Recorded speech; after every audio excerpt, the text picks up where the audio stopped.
আজকে এই দেখো এই নতুন একটা রেসিপি, পটল গোটা গোটা পটল খোসা ছাড়িয়ে চিড়ে এই দেখো মাছের ডিম দিয়ে ভেজে নিলাম। এই যে এর মধ্যে মেশানো সর্ষে গুঁড়ো, হলুদ, নুন, চিনি আর হচ্ছে লঙ্কার গুঁড়ো দিয়ে এটা একবার করেছি, এখন কালকেও করেছি, বারবার মানে এত ভালোবাসছে খেতে এরা।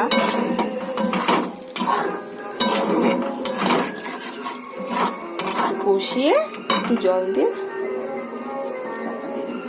দেখো বন্ধুরা, তোমরা করে খাবে, আমাকে জানাবে, বুঝেছো? আর যদি ভালো লাগে লাইক আর শেয়ার করো। Tata, bye bye. খুব সুন্দর খেতে লাগে, একবার করে দেখবে।